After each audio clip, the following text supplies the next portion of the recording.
Yeah, welcome back, Sardine News. We're still in Eshowe, where it's wonderful. There's lots of things to do around here, a lot of fun to be had. Okay, sardines, they are in hiding. On the 1st of August, a few days ago, they were seen by the spotter plane at Mpande, which is quite close to the Kraal, Luandili and those places. And that's kind of where these silly sardines have been hanging out. Before they make their push, they hang out in like a holding area here and wait for a cold front to come. And guess what? There's a cold front coming. It's supposed to be hitting up here in the north coast this afternoon. I wonder if it's hit the south coast yet. But there's not too much sardine activity for the last couple of weeks to report to, or maybe 2 weeks or longer, that they've just been hanging in the Transkei game. We're waiting for them. Okay, the shad have gone mad. They're also waiting for the sardines to come. And the oaks are catching them flat out. I hope they don't catch too many. And we all know what swims with the shad. Yeah, cob, like this one here at the block, and garrick, obviously. Margate, Pier.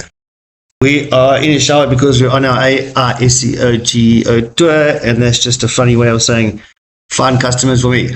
Get in touch. We're going to Sardine this week, and we're going to be staying at Seafarki and a couple of other places. But for now, we are touring around Eshowe. I know it's not fishing, but it's tourism, and it's a lot of fun. Okay, if we go, day one. Welcome back to the Sardine News.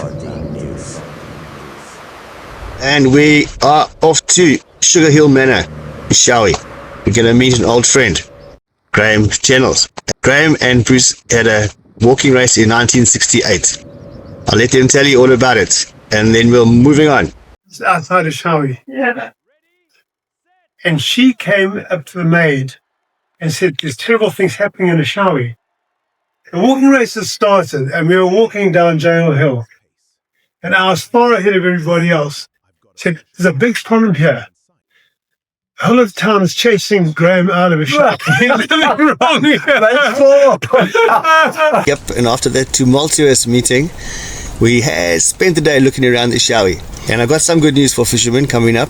There's actually the huge dam here called Mpande, and the 2nd and the 4th to the 4th of October, they're setting up camp down there for a bass fishing competition, and it is the most beautiful dam. It's absolutely marvelous. I'm going to show it to you a little bit later in chapter 2 of this little episode.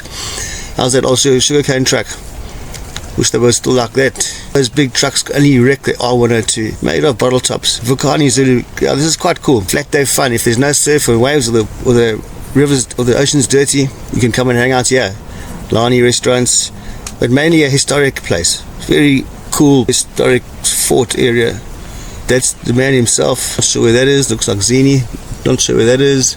All about hunting in the old days. This was just hunting. And this is where you can end up for lunch.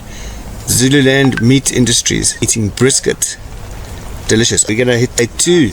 Here's day 2 coming.